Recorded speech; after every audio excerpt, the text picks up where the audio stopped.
आप लोगों ने अच्छा नहीं किया, मुझे यहाँ छोड़कर अपने साथ ले गए होते तो अच्छा ही होता। मुझे आपके पास आना है, प्लीज़ मुझे भी बुला लीजिए अपने पास, नहीं रहना है मुझे यहाँ। मैडम खाना खा लीजिए, साहब चले गए। रिया ने अपने चेहरे पर आए आंसुओं को साफ किया और बोली, मनोज यहीं मेरे लिए खाना ले आइए, अंदर दम घुट रहा है मेरा। ठीक है मैडम, अभी लाता हूँ। इतना बोलकर मनोज चला गया और रिया एक बार फिर अपनी सोचों में खो गई। कुछ देर बाद मनोज खाना लेकर आया और लॉन में पड़ी चेयर पर खाना लगा दिया। रिया नीचे से उठकर चेयर पर आकर बैठ गई और खाना खाने लगी। उसने पहला निवाला ही खाया, तभी उसके पेट का दर्द बढ़ने लगा और वह पेट पकड़कर बैठ गई। मन अजीब सा होने लगा और उल्टी आने लगी। रिया वहाँ से उठकर एक तरफ आई और उल्टी करने लगी। वह निढाल सी होकर वापस पलटने लगी, तभी उसकी आंखें हैरानी से बड़ी हो गई और सर घूमने लगा। रिया को कोई नॉर्मल उल्टी नहीं हुई, बल्कि खून की उल्टी हुई, जिसे देखकर उसके चेहरे का रंग उड़ गया और चक्कर आने लगे। रिया चकराते सर को पकड़कर टेबल के पास आई और चेयर पर बैठकर 2 घूंट पानी पिया और अंदर किचन में चली गई, जहां मनोज किचन साफ कर रहा था। मनोज, मुझे तुम्हारी मदद की ज़रूरत है, अगर तुम अपने साहब को ना बताओ। जी मैडम बोलिए, मैं आपकी क्या मदद कर सकता हूँ। वह रिया के पास आकर बोला, मुझे अभी डॉक्टर के पास जाना है, मेरी तबीयत ठीक नहीं है। मैडम साहब को बताया आपने?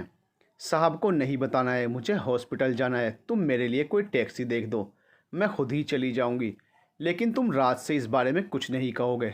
ठीक है मैडम, आइए मेरे साथ। इतना बोलकर मनोज किचन से निकलकर बाहर आ गया और रिया भी उसके पीछे पीछे चली आई। घर से बाहर आकर मनोज ने टैक्सी रुकवाई और रिया से बोला, जल्दी आइएगा मैडम, अगर साहब को पता चल गया तो मेरी भी नौकरी चली जाएगी। हम इतना बोलकर रिया टैक्सी में बैठ गई और टैक्सी ड्राइवर को हॉस्पिटल जाने का बोलकर पेट पकड़ लिया। दर्द हद से ज़्यादा बढ़ रहा था, जो बर्दाश्त करना मुश्किल हो रहा था, जिसकी वजह से उसके मुंह से आह निकल रही थी। टैक्सी ड्राइवर ने गर्दन घुमाकर पीछे देखा और बोला, मैडम आप ठीक तो हैं ना? भैया प्लीज़ जल्दी चलिए, वह आंखें बंद किए ही बोली। और फिर आधे घंटे बाद रिया हॉस्पिटल के रूम में बेड पर लेटी थी और डॉक्टर उसे चेक कर रहे थे। आपके साथ कौन आया है? डॉक्टर ने उसे इंजेक्शन देकर पूछा। क्या बात है डॉक्टर, आपको जो भी पूछना है मुझसे पूछ सकते हैं आप। हमें आपके कुछ टेस्ट करने होंगे, उसके बाद ही पता चल सकता है आपको खून की उल्टी क्यों हुई है। ठीक है डॉक्टर, आपको जो भी टेस्ट करने हैं आप कर सकते हैं, आप आराम करिए, थोड़ी देर बाद आपके टेस्ट होंगे। इतना बोलकर डॉक्टर वहाँ से चले गए और रिया हाथ में लगी ड्रिप देखने लगी और फिर उसने आंखें बंद कर ली। आंखों से आंसू फिसलकर कनपटी भिगोने लगे। राज बेचैनी से अपने रूम में इधर उधर चक्कर काट रहा था। रिया का चेहरा उसकी आंखों के आगे घूम रहा था। एक ही दिन में उसकी क्या से क्या हालत हो गई, बिल्कुल निढाल सी हो गई है। जाकर देखूं क्या एक बार, उसने खाना खाया है या नहीं। अगर उसे देखने गया तो वह दिल में कोई गलतफहमी ना पालने लगे मुझे लेकर। मनोज से पूछ कर आता हूँ, हाँ उसी से पूछता हूँ। इतना बोलकर राज किचन की तरफ बढ़ गया, जहाँ मनोज बर्तन धो रहा था। मनोज, रिया ने खाना खा लिया? राज की आवाज़ आते ही मनोज ने पीछे पलट कर देखा और बोला, जी साहब, मैडम ने खाना खा लिया है और अपने कमरे में सोने के लिए चली गई हैं। ठीक है, फिर मेरे लिए कॉफ़ी बना दो। Okay sir. मनोज के इतना बोलते ही राज वहाँ से चला गया और मनोज ने सुकून की सांस ली और कॉफ़ी बनाने लगा।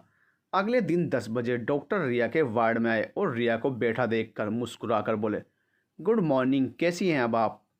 ठीक हूँ डॉक्टर, मेरी रिपोर्ट में क्या आया है? घबराने की कोई बात नहीं है, 2 दिन से लगातार आपने खाना नहीं खाया है, उसकी वजह से उल्टी हुई थी, इसलिए आज और आपको यहीं हॉस्पिटल में रहना होगा, कल आप घर जा सकती है। थैंक यू डॉक्टर, ख्याल रखिएगा अपना। इतना बोलकर डॉक्टर वहाँ से चले गए और रिया आंखें बंद करके राज के बारे में सोचने लगी। ये इंसान मेरे दिल और दिमाग पर इस कदर छा गया है, इसकी वजह से मेरी ये हालत हो गई है। आज पहली बार हॉस्पिटल में आई हूँ। तुमने अच्छा नहीं किया राज मेरे साथ ऐसा करके, मैं कभी माफ़ नहीं करूँगी आपको। रात से हॉस्पिटल में एडमिट हूँ, लेकिन आपको शायद इस बात की कोई खबर नहीं है। रिया ने गहरी सांस भरी और आंखें बंद करके लेट गई। राज के ऑफिस जाने के बाद मनोज हॉस्पिटल आया और रिया के वार्ड का नंबर पता करके उससे मिलने आया। मैडम अब कैसी तबीयत है आपकी? मनोज को वहाँ देखकर रिया को अच्छा लगा, ये देखकर कोई तो है ऐसा जो उसका हाल पूछने आया। मैं ठीक हूँ मनोज भैया, डॉक्टर ने एक और दिन हॉस्पिटल में रहने के लिए बोला है। राज ने मेरे बारे में कुछ पूछा? नहीं मैडम, उन्होंने आपके बारे में कुछ नहीं पूछा। सुबह नाश्ता करके ऑफिस चले गए। मैं उनके बाद ही यहाँ आया हूँ। और भैया, आप राज को मेरी तबीयत के बारे में कुछ नहीं बताएंगे? मैं नहीं चाहती उन्हें कुछ भी मेरे बारे में पता चले। नहीं बताऊंगा, आप ठीक होकर घर आ जाइए। सुबह मालकिन का फ़ोन आया था, आपके बारे में पूछ रही थी। कल तक आप संभाल लीजिए, मैं कल आ जाऊंगी। अभी आप घर वापस जाइए। ओके मैडम, आप अपना ख्याल रखना। इतना बोलकर मनोज भी चला गया और रिया एक बार फिर राज के बारे में सोचने लगी। अगले दिन दोपहर के वक्त रिया हॉस्पिटल से बाहर आई और वहीं खड़े होकर टैक्सी देखने लगी। लेकिन कोई टैक्सी रुक ही नहीं रही थी। लेकिन उसी वक्त राज की गाड़ी भी उसी रास्ते से होकर जा रही थी। राज किसी से फ़ोन पर बात करते हुए सामने देखकर ड्राइव कर रहा था। अचानक उसकी नज़र सड़क के किनारे खड़ी रिया पर पड़ी। उसे वहां देखकर राज की भवें आपस में जुड़ गई और माथे पर लकीरें उभर आई। वह रिया के सामने लाकर गाड़ी रोकता, इससे पहले ही रिया के पास आकर एक टैक्सी रुकी। रिया टैक्सी में बैठ गई और उसके बैठते ही टैक्सी आगे बढ़ गई। ये यहाँ क्या कर रही है? मना किया था मैंने, मेरी इजाज़त के बिना घर से मत निकलना। लेकिन रिया फिर भी घर से बाहर आई। लगता है मेरी बात भूल गई, एक बार और याद दिलाना होगा। उसने गुस्से में स्टीयरिंग पर मुक्का मारा और गाड़ी आगे बढ़ा दी। रिया घर आई और आकर लिविंग रूम में काउच पर बैठ गई। मनोज उसे देखकर पानी लेकर आया और उसकी तरफ बढ़ाकर बोला, मैडम पानी। उसने पानी का गिलास लिया और पानी पीकर गिलास वापस मनोज की तरफ बढ़ा दिया। आपके लिए कुछ बना दूं? कुछ हल्का सा खाना बना दीजिए। रिया के इतना बोलते ही मनोज किचन में चला गया और रिया वहीं काउच से सर टिकाकर आंखें बंद करके बैठ गई। कहाँ गई थी? रिया को 2 मिनट ही गुजरे थे, उसे राज की आवाज़ सुनाई दी। रिया ने झट से अपनी आंखें खोली और सही होकर बैठ गई। राज गुस्से में खड़ा उसे ही घूर रहा था। कम सुनाई देने लगा है जो मेरी बात का जवाब नहीं दे रही? मैंने पूछा कहाँ गई थी? मैं आपको बताना ज़रूरी नहीं समझती? रिया उसकी आंखों में देखकर बोली। राज ने गुस्से में उसकी बाह पकड़कर उसे खड़ा किया, दांत भींचकर बोला, मुझे बताना ज़रूरी नहीं समझती तो किसे बताना ज़रूरी समझती हो? कौन है वो जिससे मेरे मना करने के बावजूद भी मिलने गई थी? हाथ छोड़िए, मुझे दर्द हो रहा है। राज की पकड़ उसकी बाह पर इतनी कसी हुई थी जिससे रिया की आंखों में नमी जमा हो गई और आंसू आंखों से बाहर आने को तैयार थे। पहले मेरी बात का जवाब दो, कहाँ और किससे मिलने गई थी तुम? क्या आपने उस आशिक को यहाँ भी बुला लिया है तुमने? राज, मेरा हाथ छोड़िए, मुझे दर्द हो रहा है। इस वजह से मुझे तुमसे नफरत है जो इतनी ज़बान चलाती हो और मेरी बातों का सीधा सीधा जवाब नहीं देती। करते रहिए नफ़रत जितनी करनी है, मुझे कोई फ़र्क नहीं पड़ता, ना आपसे और ना ही आपकी नफ़रत से। आखिरी बार बोल रहा हूँ, बताओ कहाँ से आ रही हो? राज रिया की आंखों में देखकर बोला। रिया ने राज के हाथ से अपनी बाँह छुड़ाई और बोली, नहीं बताऊंगी कहाँ और किससे मिलने गई थी। और आप हैं कौन? क्यों बताऊं आपको? नहीं बताना, जो करना है करिए। इतना बोलकर रिया काउच पर बैठ गई। राज के सामने खड़े होकर उसकी सांसें फूलने लगी थी और हाथ पैर कांपने लगे थे। लेकिन उसके सामने रिया कमज़ोर नहीं दिखना चाहती थी, इसलिए वह खुद को संभाले बैठी रही। मनोज, मनोज कहाँ हो? यहाँ आओ, राज चीखकर उसे पुकारते हुए बोला। राज की आवाज़ सुनकर मनोज किचन से बाहर आया और उसके सामने आकर बोला, जी साहब, मैंने तुम्हें कहा था ना इस पर नज़र रखना, फिर ये बाहर कैसे गई? और गई तो गई, तुमने मुझे भी खबर करना ज़रूरी नहीं समझा? पूछ सकता हूँ क्यों? क्या तुम्हें अपनी नौकरी प्यारी नहीं है? राज ने गुस्से में उससे पूछा। साहब, मुझे नहीं पता था मैडम कब गई, उसने गर्दन झुकाकर कहा। पैसे किस लिए देता हूँ मैं तुम्हें जो तुम इस बात का ध्यान नहीं रख पाए? मनोज भैया पर अपना गुस्सा मत निकालिए, जो कहना है मुझे कहिए। उन्हें नहीं पता था मैं कब गई। रिया मनोज को डरते देख खड़े होकर बोली, shut up, just shut up. तुमसे किसने कहा बीच में बोलो? अगर थोड़ी भी शराफत बची है तुम में तो अपनी ये मनहूस शक्ल मेरे सामने लेकर मत आना, वरना अच्छा नहीं होगा और इस घर से निकाल कर बाहर फेंक दूंगा, ये बात याद रखना। इतना बोलकर राज अपने रूम की तरफ बढ़ गया। रिया का चेहरा रुआंसा हो गया और आंखों से टप टप आंसू गिरने लगे। मनोज वहीं खड़ा रिया को ही देख रहा था, उसे उसकी हालत पर तरस आ रहा था।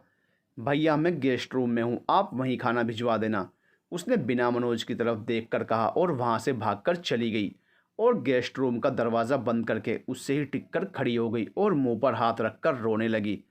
अपनी मनहूस शक्ल मेरे सामने लेकर मत आना, वरना घर से निकालकर बाहर फेंक दूंगा। राज की ये बात रिया के दिमाग में गूंज रही थी। मैं मनहूस हूँ राज के लिए। उसने मुझसे शादी क्यों की? सिर्फ मुझे टॉर्चर करने के लिए?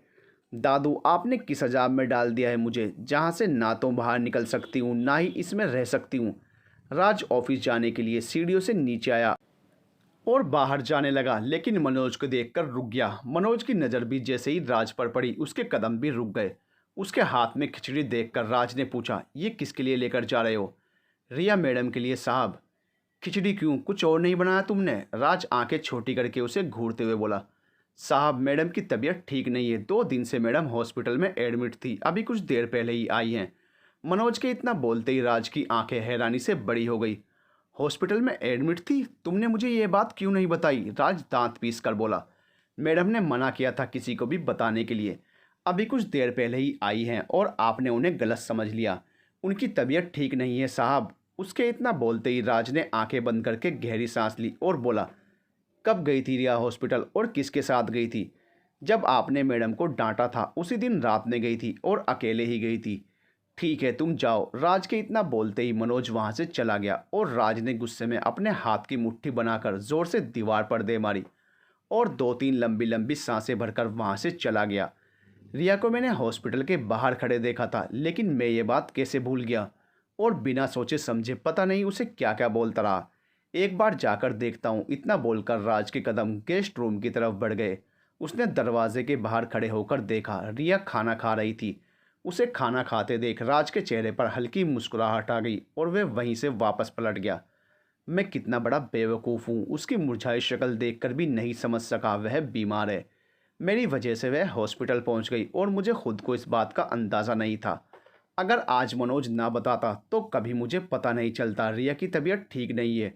उसके पास जाकर उसका हाल पूछना चाहता हूँ, लेकिन नहीं पूछ सकता। उसकी हरकतों और बातों ने उसके लिए दिल में नफरत भर दी है।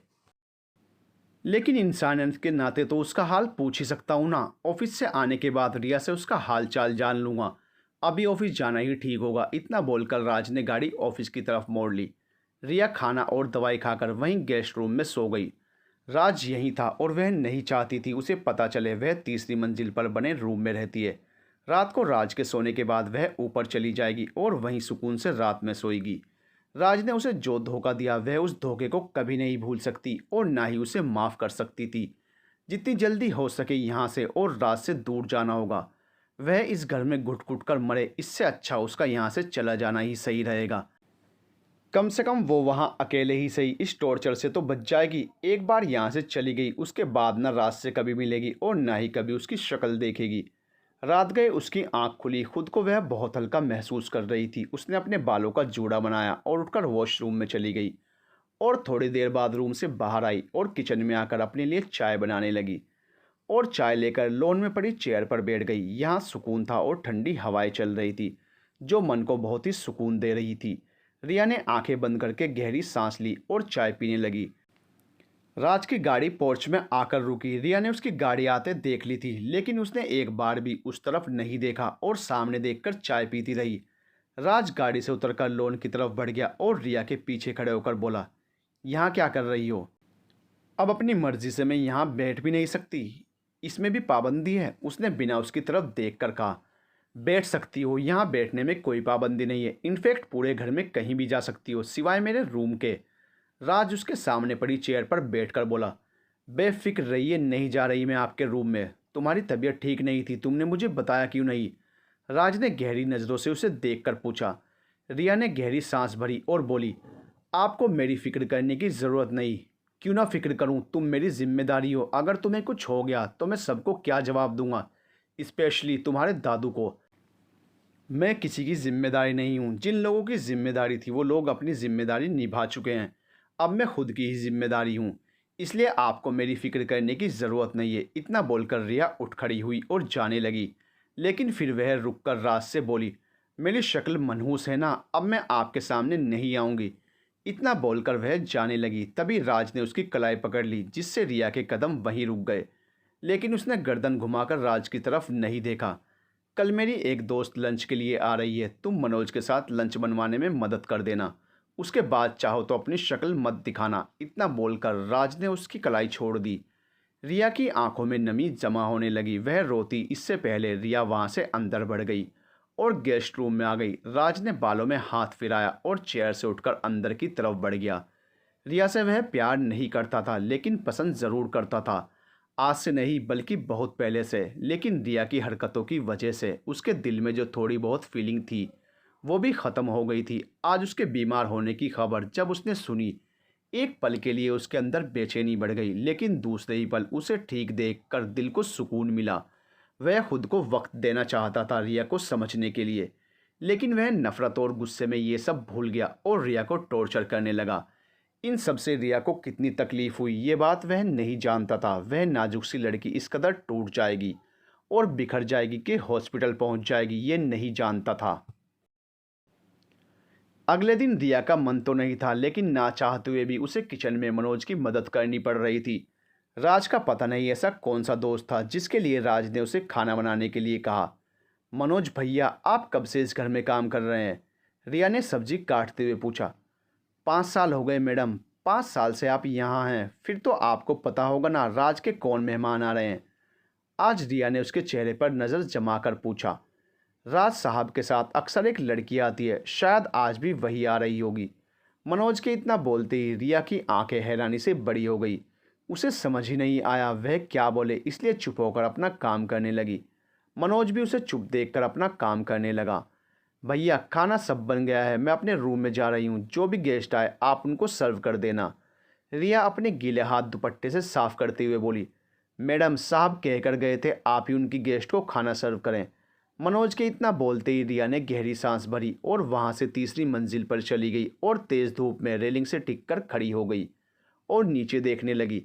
धूप में खड़े होने के बावजूद रिया का चेहरा लाल पड़ गया था और चक्कर आने लगे थे, लेकिन उसे इस बात की बिल्कुल भी फिक्र नहीं थी। वह ऐसे ही खड़ी रही। तभी उसका ध्यान गाड़ी के हॉर्न पर पड़ा। उसने नज़र झुकाकर नीचे देखा। राज की गाड़ी गेट से एंटर होकर अंदर आ रही थी। गाड़ी पोर्च में आकर रुकी और राज ने बाहर आकर गाड़ी का दूसरी तरफ का दरवाज़ा खोला और अपना हाथ आगे बढ़ाया, जिसे अंदर बैठी लड़की ने थाम लिया और शॉर्ट्स पहने एक लड़की बाहर आई। रिया के दिल में कहीं कुछ चुभा और आंखों में नमी आ गई। राज ने उस लड़की के कान में कुछ कहा, जिससे वह लड़की खिलखिलाकर हंसने लगी और राज के साथ अंदर बढ़ गई। रिया वहीं रेलिंग से टिककर बैठ गई। समझ नहीं आ रहा था क्या करे और क्या ना करे। यहाँ से जाना ही शायद सही होगा, क्योंकि यहाँ रहकर कोई फ़ायदा नहीं है। ऐसे टॉर्चर होने से अच्छा है यहाँ से चले जाना ही बेहतर है। उसने आंखें बंद की और कुछ देर ऐसे ही बैठी रही और फिर उठकर रूम में आ गई और मुंह धोकर खुद को आईने में देखने लगी। आंखों के नीचे हल्के डार्क सर्कल्स हो गए थे और चेहरा पीला पड़ गया था। ऐसे तो वह कभी नहीं थी जैसी इन कुछ ही दिनों में उसकी हालत हो गई थी। अब तुझे ही कुछ सोचना होगा, रिया खुद से बोली और नीचे आई। सीढ़ियों से नीचे आते वक्त हंसी और बातों की आवाज़ आ रही थी। वह कभी उसके साथ रहकर इतना खुश नहीं था और ना ही रिया ने कभी उसे ऐसे हंसते देखा था। वह नीचे आई और किचन में चली गई, जहां मनोज चाय नाश्ते का इंतज़ाम कर रहा था। भैया, ये सब मैं कर देती हूँ, आप जाकर नाश्ता लगाइए। उसके इतना बोलते ही मनोज ले जाकर नाश्ता टेबल पर लगाने लगा और रिया बुझे मन से चाय बनाने लगी। रिया कहाँ है मनोज? राज ने उसे नाश्ता लगाते देखकर पूछा। मैडम चाय बना रही हैं साहब, तुम जाकर चाय बनाओ, रिया को यहाँ भेजो। जी साहब। इतना बोलकर मनोज चला गया और राज आकांक्षा से बात करने लगा। कुछ ही देर में रिया वहाँ आई और आकर खड़ी हो गई। उसे खड़ा देखकर राज के चेहरे पर मुस्कान आ गई। आकांक्षा, ये मेरी बीवी रिया है और रिया, ये मेरी सबसे अच्छी दोस्त आकांक्षा है। हेलो रिया, कैसी हैं आप? वह खुशदिली से मुस्कुराकर बोली। मैं ठीक हूँ, आप कैसी हैं? वह भी चेहरे पर हल्की मुस्कान सजाकर बोली। बातें तो होती रहेंगी, चलो चलकर नाश्ता करते हैं। वह खड़ा होकर बोला और आकांक्षा की तरफ अपना हाथ बढ़ा दिया, जिसे मुस्कुराकर आकांक्षा ने हाथ थाम लिया और राज के साथ डाइनिंग टेबल की तरफ बढ़ गई। रिया वहाँ ठगी सी बैठी रही। उसने एक नज़र राज और आकांक्षा को जाते देखा। उसकी आंखें भर आई। उसने खुद को रोने से रोका और बाहर की तरफ बढ़ गई और लॉन में आकर झाड़ियों के पीछे घास पर बैठ गई, जहाँ से उसे कोई नहीं देख सकता था। एक बार फिर आंखों से टप टप आंसू गिरने लगे। उसने घुटनों में अपना चेहरा छिपाया और सिसक पड़ी। दोपहर से शाम हो गई, लेकिन रिया वहाँ से नहीं उठी और वहीं बैठी रोती रही। राज की गाड़ी जाने की उसे आवाज़ आई, तब जाकर वह झाड़ियों से बाहर आई और अंदर बढ़ गई। मैडम कहाँ थी आप? साहब आपके बारे में पूछ रहे थे। तुम्हारे साहब चले गए? जी मैडम, अभी गए हैं। आपने खाना खाया भैया? अभी नहीं मैडम, काम छोड़िए और पहले खाना खा लीजिए, उसके बाद काम करिएगा। बाद में खा लूँगा, मैं आपके लिए खाना लगा दूँ? मैं खुद से ले लूँगी, आप भी जाकर खाना खा लीजिए। इतना बोलकर रिया किचन में चली गई और अपने लिए प्लेट में खाना निकाल कर वहीं पड़ी चेयर पर बैठ गई और खाने लगी। रिया लिविंग रूम में टेबल के नीचे झुकी कुछ देख रही थी जब किसी ने उसकी बाह पकड़कर उसे उठाया। रिया हैरान सी सामने खड़े राज को देखने लगी जो गुस्से में खड़ा उसे ही घूर रहा था। ये क्या बदतमीजी है, हाथ छोड़िए। यही तो तुमसे पूछ रहा हूँ, ये क्या बदतमीजी है। समझती क्या हो तुम खुद को? मैं खुद को क्या समझती हूँ और क्या नहीं, ये आपको मुझे बताने की ज़रूरत नहीं है। उसने राज की आंखों में देखकर कहा, जब मैं कहकर गया था मेरी गेस्ट के लिए तुम खाना बनाओगी और सर्व भी तुम ही करोगी, तो कहाँ छिप कर बैठ गई थी? आपकी गेस्ट थी, मेरी नहीं, तो मैं क्यों करूँगी? क्योंकि तुम मेरी बीवी हो। बीवी? इतना बोलकर रिया हंसने लगी और बोली, अगर मैं आपकी बीवी हूँ तो बता सकते हैं पति होने का कौन सा फ़र्ज़ निभाया है आपने? तो तुम्हें मुझसे पति होने का फ़र्ज़ चाहिए, लेकिन ये मुमकिन नहीं है इस जन्म। क्यों मुमकिन नहीं है? रिया ने एक टका उसकी आंखों में देखकर पूछा।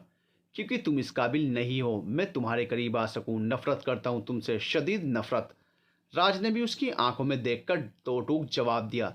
जब इतनी नफरत थी शादी क्यों की, मेरी जिंदगी बर्बाद क्यों की?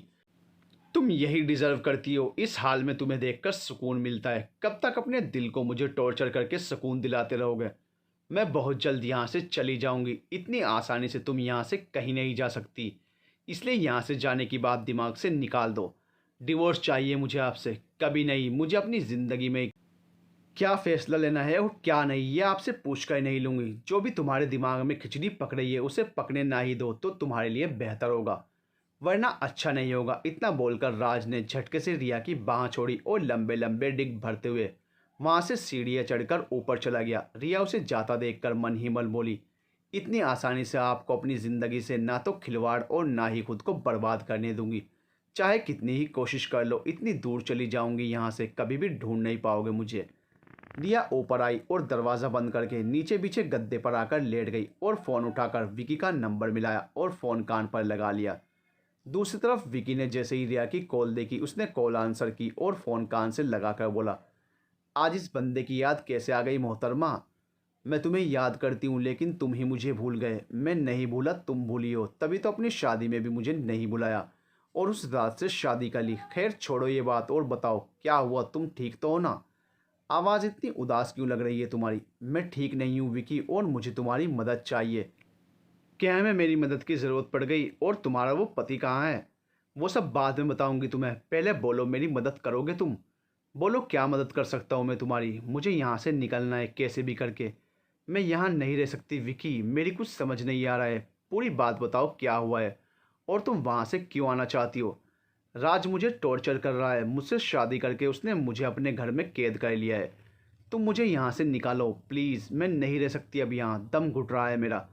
तुम फिक्र मत करो, मैं तुम्हें वहाँ से निकालने की कोशिश करता हूँ। तुम परेशान मत हो और रोना बंद करो। अपना ख्याल रखो, मैं करता हूँ कुछ तुम्हें निकालने के लिए। तुम मुझे अपनी लोकेशन सेंड करो, कल मैं वहाँ आकर तुम्हें कॉल करता हूँ। ठीक है, मैं तुम्हारी कॉल का इंतज़ार करूँगी, बाय। ख्याल रखना अपना। इतना बोलकर विकी ने कॉल कट की और रिया के बारे में सोचने लगा। रिया उसकी सबसे अच्छी दोस्त थी और उसके लिए वह कुछ भी कर सकता था। कुछ भी से मतलब कुछ भी। रिया ही इकलौती ऐसी इंसान थी जिसने मुश्किल वक्त में उसकी मदद की और उसका साथ दिया अपना बिजनेस बनाने में। वह जहाँ भी है रिया की ही वजह से है और उसकी मदद वह हर हाल में करेगा, चाहे कैसा भी वक्त क्यों ना हो। विकी ने किसी को फ़ोन मिलाया और बात करते हुए वहाँ से चला गया। उसकी आंख बादल के गरजने से खुली। ग्लास विंडो पर रोशनी हो रही थी जिसे देखकर पता चल रहा था बाहर बारिश हो रही है। रिया ने उठकर रूम की लाइट ऑन की और दरवाज़ा खोलकर बाहर देखा जहाँ ज़ोरदार बारिश हो रही थी। वह रूम से बाहर आई और बारिश में भीगने लगी। जैसे जैसे बारिश की बूंदें उसके ऊपर गिर रही थी ऐसे ही मानो उसके अंदर सुकून उतरता जा रहा था। बेचैन दिल को सुकून मिल रहा था और आंखों में रो रो कर जो जलन हो गई थी उसमें भी सुकून मिल रहा था। रिया वहीं नीचे लेट गई और चेहरा आसमान की तरफ करके आंखें खुली रखी। पूरी रात बारिश होती रही और वह ऐसे ही आंखें खोले लेटी रही। सुबह के सवेरे के साथ बारिश थम चुकी थी और रिया भी उठ बैठी और अपने नीले पड़ चुके होंठों को हथेली से रगड़े और कांपते और लड़खड़ाते कदमों के साथ वह उठ खड़ी हुई और धीरे धीरे रूम में जाने लगी। पैर ठंड की वजह से बिल्कुल जाम हो गए थे जिससे उसे चलने में बहुत परेशानी हो रही थी। वह हिम्मत करके रूम में आई और कांपते हाथों से कबर्ड खोला और अपने कपड़े लेकर वॉशरूम में चली गई। इधर राज ने अपने रूम की खिड़की खोली। बाहर हल्की हल्की बारिश हो रही थी जिसे देखकर उसके चेहरे पर मुस्कुराहट आ गई। लगता है पूरी रात बारिश होती रही है लेकिन मौसम अच्छा हो गया है, वह मुस्कुराकर बोला और खिड़की बंद करके रूम से बाहर चला गया। सीढ़ियों से नीचे आ रहे राज की नज़र लिविंग रूम में काउच पर बैठी रिया पर पड़ी, जो काउच पर बैठी चाय का कप होंठों से लगाए बैठी थी। राज उसके पास आया और एक नज़र उसे ऊपर से नीचे तक देखा। वह बहुत निखरी निखरी लग रही थी। बालों से पानी टपक रहा था और होंठ नीले पड़े हुए थे और साथ ही हाथ कांप रहे थे। क्या हुआ तुम्हें? तुम ठीक हो? उसने उसके पास बैठकर पूछा। रिया अचानक राज को अपने पास बैठा देखकर चौंक गई और उससे दूर होकर बैठ गई और राज को इग्नोर करते हुए चाय पीने लगी। रिया, मैं कुछ पूछ रहा हूँ, क्या हुआ तुम्हें? तुम कांप क्यों रही हो? ठीक हो ना तुम? राज ने उसके कंधे पर हाथ रखकर पूछा। रिया ने उसका हाथ अपने कंधे से झटका और खड़ी होकर बोली, कुछ नहीं हुआ है मुझे, मेरी फिक्र करने की ज़रूरत नहीं है आपको। इतना बोलकर वह जाने लगी, लेकिन वह एक कदम भी बढ़ा पाती। राज ने उसकी कलाई पकड़ ली और बोला, प्यार से पूछ रहा हूँ, बताओ क्या हुआ है, वरना गुस्से से भी पूछना आता है मुझे। मैंने नहीं कहा मेरी फिक्र करें आप और मुझसे प्यार से बात करें। तुम बारिश में भीगी हो या शॉवर के नीचे खड़ी रही हो? बताओ क्या हुआ है, और तुम्हें फीवर भी है। रिया ने राज की तरफ गर्दन घुमाई और गुस्से में बोली, बंद करिए अपना ड्रामा और जाइए यहाँ से। मरी नहीं हूँ जो इतनी फिक्र कर रहे हैं मेरी। राज ने उसकी आंखों में देखकर कहा, तुम इतनी बदतमीज़ क्यों हो रिया? क्योंकि आप इतने तमीज़दार हैं। इतना बोलकर रिया ने राज के हाथ से अपनी कलाई छुड़ाई और वहां से गेस्ट रूम में चली गई। राज उसे देखकर गुस्से में दांत भींचकर बोला, ये लड़की कभी नहीं सुधर सकती। इतना बोलकर वह चला गया। बाबूजी, जब से रिया की शादी हुई है एक बार भी हमसे मिलने नहीं आई है। आप फ़ोन करके उसे घर आने के लिए बोलिए ना, रिया की बहुत याद आ रही है। नरेंद्र ने अपनी आंखों से चश्मा उतारा और बोले, याद तो हमें भी बहुत आ रही है। हम भी सोच रहे थे रिया को कहें यहाँ आने के लिए, लेकिन हमारी हिम्मत ही नहीं हो रही रिया को कहने की, क्योंकि हमें पता है रिया हमसे नाराज़ है और वे इतनी जल्दी हमसे मिलने नहीं आएगी। बाबूजी, एक बार आप उससे बात करके तो देखिए, क्या पता वह आना चाहती हो और आपके बोलने का ही इंतज़ार कर रही हो। चलो हम करते हैं रिया से बात और कहते हैं उसे घर आने के लिए और कुछ दिन यहाँ आकर रहने के लिए बोलते हैं। शाम का वक्त हो गया था। रिया तैयार होकर लिविंग रूम में अपना बैग लेकर आई और गहरी सांस भरकर राज के कमरे का रुख किया। उसने दरवाजे पर नॉक किया और दरवाज़ा खुलने का इंतज़ार करने लगी। काउच पर लैपटॉप लिए बैठे राज ने लैपटॉप टेबल पर रखा और उठकर दरवाज़ा खोल दिया। सामने रिया को खड़े देखकर हैरान रह गया। मैं कुछ दिनों के लिए दादू के घर जा रही हूँ। रिया राज के चेहरे पर नज़र जमा कर बोली, अकेली जा रही हो? हाँ, मैं छोड़ कर आता हूँ। इसकी ज़रूरत नहीं है, मैं खुद चली जाऊँगी। जाने से पहले आपको इन्फॉर्म करने आई थी। तुम 2 मिनट रुको, मैं आ रहा हूँ। दादू से मिलना है मुझे भी, काफ़ी दिन से मिला नहीं हूँ। ठीक है। इतना बोलकर रिया वहाँ से वापस मुड़ गई और राज कबर्ड से कपड़े निकालकर वॉशरूम में घुस गया। राज ने गाड़ी ड्राइव करते हुए रिया की तरफ देखा और बोला, कितने दिन रहने का इरादा है वहाँ? खिड़की से बाहर देख रही रिया बिना उसकी तरफ देखे बोली, पता नहीं कितने दिन रहने का इरादा है। जितने दिन चाहो उतने दिन रह सकती हो, मेरी तरफ से कोई रोक नहीं है। उसके इतना बोलते ही रिया खामोश हो गई और बाहर देखने लगी। बाबूजी, मेरी रिया से बात हुई है, वह लोग घर से निकल चुके हैं, आने वाले होंगे। तुम मार्केट से जाकर मिठाई और फल लेकर आओ, हम यहाँ तैयारी करवाते हैं। बिंदु बहू कहाँ हो? नरेंद्र बिंदु को आवाज़ लगाते हुए किचन में आए, जहाँ बिंदु खाना बना रही थी। बाबूजी, आप यहाँ क्यों आए? मैं तो आ रही थी ना। शादी के बाद हमारी पोती पहली बार घर आ रही है, हम चाहते हैं उनके सामने किसी भी चीज़ की कोई कमी ना हो। आप बेफिक्र रहिए, कोई कमी नहीं होगी, मैं सब कुछ कर लूँगी। थोड़ी देर में राज और रिया पहुँचने वाले हैं। अगर किसी चीज़ की ज़रूरत हो तो रंजन मार्केट गया है, उसे फ़ोन करके बता देना।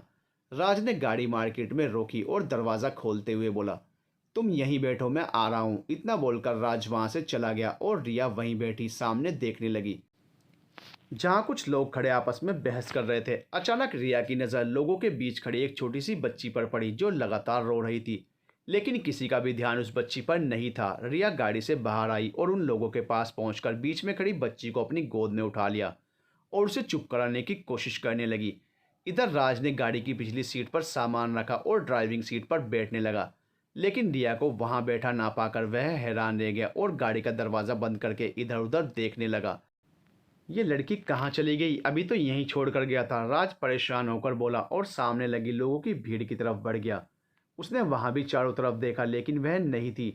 राज परेशान होकर एक तरफ खड़ा हो गया। तभी उसकी नज़र सामने एक शॉप पर पड़ी, जहां बेंच पर रिया एक बच्ची को साथ लिए बैठी थी और उसके सर पर प्यार से हाथ फेर रही थी। रिया को देखकर राज के चेहरे पर मुस्कुराहट आ गई और खुद ब खुद राज के कदम रिया की तरफ बढ़ गए। यहाँ क्या कर रही हो तुम? राज की आवाज़ कानों में पड़ते ही रिया ने नज़र उठाकर राज की तरफ देखा, जो खड़ा उसे ही देख रहा था। ये बच्ची वहाँ लोगों की भीड़ में खड़ी रो रही थी, इसलिए मैं यहाँ लेकर आ गई। इस बच्ची के माँ बाप कहाँ हैं? जिस आदमी के साथ बहस हो रही है शायद वही इसका बाप है। तुम यहीं बैठकर बच्ची का ध्यान रखो, मैं इसके बाप को लेकर आता हूँ।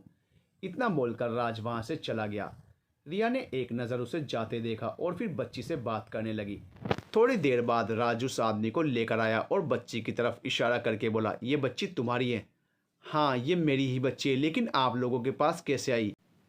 उस आदमी ने रिया से अपनी बच्ची को लिया और उसे सीने से लगा लिया। जब अपनी बच्ची से इतना प्यार करते हो फिर बीच सड़क में अपनी बच्ची को छोड़कर बहस में क्यों लगे? सॉरी सर, मैं भूल गया था, बच्ची भी मेरे साथ है। ठीक है, कोई बात नहीं, आगे से इस बात का ध्यान रखना और बच्ची को इन सब से दूर रखना। जी साहब। इतना बोलकर वह आदमी अपनी बच्ची को लेकर चला गया। उस बच्ची को खुश देखकर रिया के चेहरे पर मुस्कुराहट आ गई। लगता है तुम्हें बच्चे पसंद हैं? हाँ, बहुत पसंद है। पता है क्यों? क्यों? क्योंकि बच्चे बहुत ही मासूम होते हैं, जिन्हें किसी बात की कोई फिक्र नहीं होती और अपना बचपन मस्त होकर गुजारते हैं। हाँ, ये तो बात है, इनसे मासूम कोई नहीं होता ज़माने में। चलो अब देर हो रही है, सब घर में हमारा इंतज़ार कर रहे होंगे, स्पेशली दादू। उसके इतना बोलते ही रिया खड़ी हो गई और बिना कुछ बोले ही आगे बढ़ गई। उसे जाता देख राज के चेहरे पर मुस्कुराहट आ गई। बालों में हाथ फेर कर राज भी उसके पीछे बढ़ गया।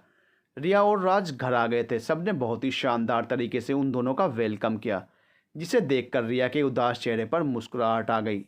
रिया, क्या हुआ बेटा, तुम इतनी कमज़ोर क्यों लग रही हो? चेहरा भी पीला पड़ गया है। नरेंद्र ने फिक्रमंद होते हुए रिया की तरफ देखकर पूछा। कुछ नहीं दादू, कुछ मौसम का असर है और कुछ नई जगह है, इसलिए ऐसा हो रहा है। रहते रहते आदत हो जाएगी। जी दादू, रिया सही कह रही है, वरना घर में सब इसका बहुत ख्याल रखते हैं। क्यों रिया, सही कहा ना मैंने? राज ने उसकी तरफ देखकर कहा। बदले में रिया चुप रही और पिया से बैठकर बातें करने लगी। राज भी नरेंद्र और रंजन से बातें करने में बिजी हो गया और फिर रात का खाना खाकर राज सबसे इजाज़त लेकर गाड़ी के पास आया। रिया भी उसके पीछे पीछे गाड़ी तक आई और बोली, जब मेरा मन होगा तब मैं खुद से आ जाऊंगी, आपको आने की कोई ज़रूरत नहीं है। क्यों ज़रूरत नहीं है? जब तुम्हें आना हो फ़ोन कर देना या फिर मैसेज में आ जाऊंगा लेने। ठीक है, जिस दिन आना होगा मैं बिना बताए आ जाऊंगी, आपको पता भी नहीं चलेगा। अगर ऐसी बात है तो 2 दिन बाद तैयार रहना, मैं लेने आ जाऊंगा। आपसे बात करना ही बेकार है, तो फिर किससे बात करना सही लगता है तुम्हें? उसने गहरी नज़रों से देख कर पूछा। मुझे लड़ाई झगड़ा नहीं करना है और ना ही मन है, इसलिए जाइए प्लीज़ यहाँ से। अगर ना जाऊँ और आज यहीं रह जाऊँ तो? उसके इतना बोलते ही रिया की आंखें बड़ी बड़ी हो गई। ये यहाँ नहीं रह सकते आप। क्यों नहीं रह सकता? कोई प्रॉब्लम है मेरे यहाँ रहने में? हाँ, क्या प्रॉब्लम है? मैं नहीं चाहती आप यहाँ रहें। यही तो पूछ रहा हूँ, क्यों नहीं चाहती मैं यहाँ रहूँ और मेरे यहाँ रहने से क्या प्रॉब्लम है तुम्हें? आपके यहाँ रहने से मुझे कोई प्रॉब्लम नहीं है, इनफैक्ट आपसे प्रॉब्लम है। अब जाइए यहाँ से। इतना बोलकर रिया जाने लगी, लेकिन इससे पहले वह जा पाती राज ने उसकी कलाई पकड़ ली, जिससे रिया के कदम वहीं रुक गए। अगर मैं चाहूँ तो यहाँ रह सकता हूँ और तुम कुछ नहीं कर सकोगी मेरे यहाँ रुकने से, लेकिन मेरा जाना ज़रूरी है, इसलिए जा रहा हूँ, तुम ख्याल रखना अपना। इतना बोलकर राज ने उसकी कलाई छोड़ दी। गाड़ी का दरवाज़ा खोलकर राज ड्राइविंग सीट पर बैठ और गाड़ी स्टार्ट कर ली, लेकिन रिया ने पलटकर एक बार भी उसकी तरफ नहीं देखा। राज ने अपनी गर्दन दाएं बाएं हिलाई और वहां से चला गया। उसके जाने के बाद रिया ने पलटकर देखा और सुकून की सांस लेकर अंदर की तरफ बढ़ गई, जहां सब लोग बैठे बातें कर रहे थे। वह भी मुस्कुराते हुए सबके बीच बैठ गई और बातें करने लगी। इधर गाड़ी ड्राइव कर रहे राज के दिमाग में सुबह वाला सीन चल रहा था, जब रिया काउच पर बैठी कांप रही थी। कहीं मैंने रिया के साथ ऐसा बर्ताव करके गलत तो नहीं कर दिया? उसे इतना टॉर्चर करके खुद से दूर तो नहीं कर रहा मैं? कुछ दिनों से उसकी हरकतें भी मेरे साथ बहुत अजीब है। मैं जानता हूँ, हाँ, मैंने उसके साथ गलत किया है और वह उससे बहुत ज़्यादा हर्ट भी हुई है, लेकिन मैं क्या करता, उसने ही मुझे ऐसा करने पर मजबूर किया है। हर बार ऐसे हालात पैदा किए हैं जिससे मैं मजबूर होता गया उससे नफ़रत करने के लिए। अब अगर सब कुछ ठीक करने की कोशिश करूं तो भी कैसे करूं? क्योंकि रिया मुझे कभी माफ़ नहीं करेगी। कुछ तो करना होगा रिया के दिल में अपने लिए जगह बनाने के लिए, क्योंकि मुझे पता है मैं उसके बिना नहीं रह सकता। जितने दिन रिया अपने दादू के घर रहना चाहती है रह सकती है, उसके बाद मैं उससे माफ़ी मांग लूँ अपनी गलतियों की। आज उससे दूर जाने पर ही मन में बेचैनी हो रही है और दिल घबरा सा रहा है। समझ नहीं आ रहा है ये सब क्या और क्यों हो रहा है। ऐसा लग रहा है मानो मैं रिया को खो रहा हूँ, लेकिन मैं उससे दूर ना तो जाऊंगा और ना उसे जाने दूंगा। भगवान प्लीज़ जो कुछ भी करो अच्छा ही करना। राज ने गहरी सांस भरकर एक हाथ सर पर लगाया और गाड़ी घर के अंदर बढ़ा दी। सब सोने जा चुके थे। रिया अभी भी लिविंग रूम में बैठी बिंदु से बातें कर रही थी। जब वहाँ नरेंद्र आकर बोले, बहू तुम जाकर सो जाओ, रंजन तुम्हारा इंतजार कर रहा है। जी बाबूजी। चलो रिया तुम भी चलकर सो जाओ, बिंदु ने खड़े होकर कहा।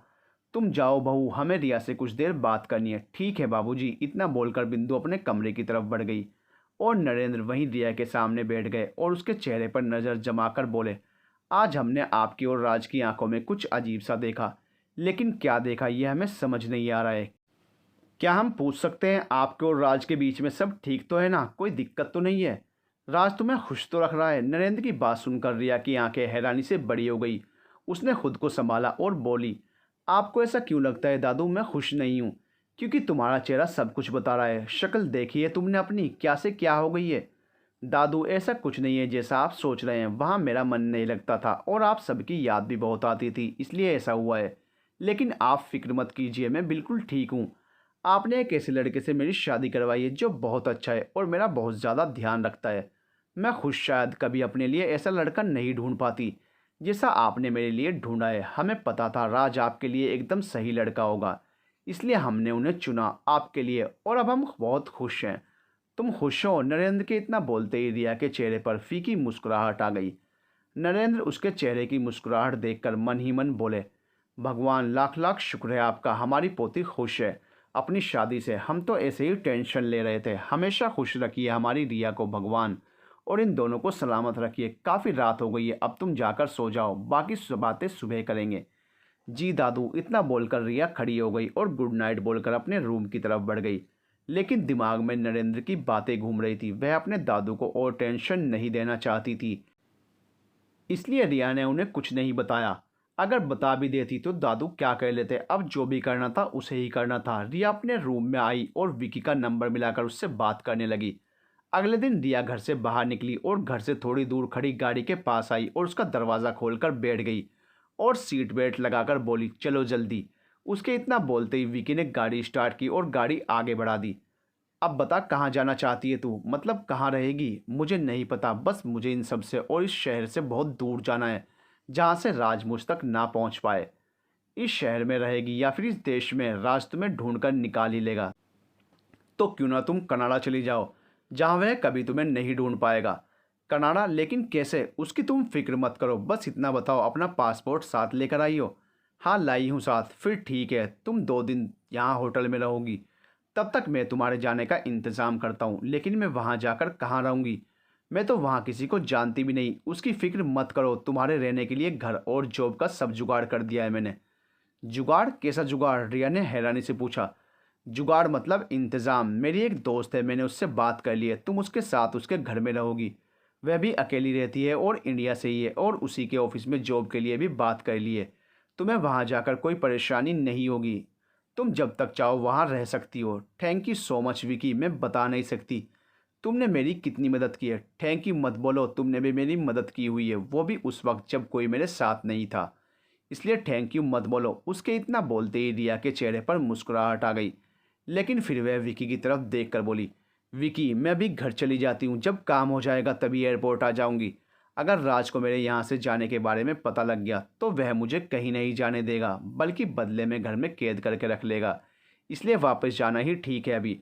तुम शायद ठीक कह रही हो, चलो मैं वापस छोड़ कर आता हूँ तुम्हें। एक दिन पहले मैं तुम्हें बता दूंगा और तुम्हें लेने भी आ जाऊंगा। इतना बोलकर विकी ने गाड़ी वापस घर की तरफ मोड़ ली और रिया खामोशी से बैठी अपनी आने वाली ज़िंदगी के बारे में सोचने लगी। और फिर 2 दिन बाद रिया अपना बैग लेकर लिविंग रूम में आई, जहाँ सब बैठकर शाम की चाय पी रहे थे। रिया को बैग के साथ आया देख बिंदु ने हैरानी से पूछा, कहाँ जा रही हो रिया बैग लेकर? मैं वापस घर जा रही हूँ। उसके इतना बोलते ही सब हैरानी से रिया को देखने लगे और एक दूसरे की शक्ल देखकर नरेंद्र बोले, वापस जा रही हो? लेकिन क्यों? अभी आए हुए कितने दिन हो गए हैं तुम्हें जो जाने के लिए तैयार हो गई हो? दादू मेरा जाना ज़रूरी है, घर पर कोई नहीं है और अंकल आंटी भी हैदराबाद गए हुए हैं और फिर घर भी अकेला है। अगर तुम जाना चाहती हो तो हम नहीं रोकेंगे, लेकिन वादा करो जल्दी ही वापस मिलने आओगी हमसे। वादा नहीं करती दादू, लेकिन जिस दिन वक्त मिलेगा मैं आपसे मिलने आ जाऊंगी। अभी मुझे इजाज़त दीजिए। अकेली जाने की क्या ज़रूरत है? राज को फ़ोन करके आने के लिए बोल देती। राज ऑफिस में बिज़ी हैं, आप फिक्र मत कीजिए, मैं कैब करके चली जाऊंगी। उसके इतना बोलते ही नरेंद्र ने रिया के सर पर हाथ रखकर आशीर्वाद दिया और फिर रिया सबसे इजाज़त लेकर चली गई। घर के बाहर खड़ी गाड़ी में रिया बैठी और उसके बैठते ही गाड़ी स्टार्ट होकर आगे बढ़ गई। इधर अपने केबिन में काम कर रहे राज के मोबाइल की बेल बजी। राज ने फ़ोन उठाकर देखा, रिया का नाम स्क्रीन पर देख उसके चेहरे पर मुस्कुराहट आ गई। मेरी इतनी याद आ रही थी जो 2 ही दिन में मुझे फ़ोन कर लिया। ये आपकी गलतफहमी है राज, जितनी जल्दी हो सके इस गलतफहमी को दिल और दिमाग से निकाल कर फेंक दीजिए। इनफैक्ट आपकी गलतफहमी खुद ही बहुत जल्द दूर हो जाएगी। कहना क्या चाहती हो साफ साफ कहो। आपने क्या कहा था, आप मुझे हमेशा अपने घर में कैद रखेंगे और कहीं जाने नहीं देंगे। यही कहा था ना आपने मुझसे? हाँ कहा था, ये कोई नई बात नहीं। राज सामने लैपटॉप की स्क्रीन पर देख कर बोला, पहले कोई नई बात नहीं थी लेकिन आज नई बात है, मेरे लिए भी और आपके लिए भी। यार क्या बोल रही हो, मुझे समझ नहीं आ रहा है। ये पहेलियाँ बुझाना बंद करो और साफ साफ बताओ क्या कहना है तुम्हें। सुनना चाहते हैं तो सुनिए, मैं आपसे और आपकी इस दुनिया से दूर जा रही हूँ और अब कभी आपकी शक्ल भी नहीं देखना चाहती। रिया के इतना बोलते ही राज की आंखें हैरानी से बड़ी हो गई और वह उठ खड़ा हुआ। क्या बकवास कर रही हो तुम, कहाँ जा रही हो और इस वक्त हो कहाँ, बताओ मुझे। मैं अभी आ रहा हूँ तुम्हें लेने। इतनी बेवकूफ़ नहीं हूँ मैं जो आपको बता दूंगी कहाँ हूँ मैं। रिया तुम कहाँ हो बताओ मुझे, मैं आ रहा हूँ। अगर तुम मुझे छोड़कर कहीं गई तो मैं छोड़ूंगा नहीं तुम्हें, बताओ कहाँ हो मुझे। नहीं बताऊंगी, जो करना है करिए। रिया अगर तुम इस शहर से बाहर गई तो याद रखना तुम्हें खुद को और इस पूरी दुनिया को आग लगा दूंगा। राज गाड़ी में बैठकर बोला और वहाँ से तेज़ी से गाड़ी स्टार्ट करके चला गया। डराना बंद कीजिए क्योंकि डरती नहीं हूँ मैं आपसे, ये मेरी आपसे आखिरी बात है, गुड बाय। राज की कोई बात सुने बिना रिया ने कॉल कट कर दी और फ़ोन ऑफ करके बैग में डाल दिया। तुमने सही नहीं किया राज को फ़ोन करके रिया, अगर उसने पता लगा लिया तुम्हें यहाँ से भेजने में मेरा हाथ है तो वो छोड़ेगा नहीं। To be continued. क्या राज पता लगा पाएगा कि विकी की मदद से रिया विदेश जा चुकी है या सिर्फ वो हाथ ही मलता रह जाएगा?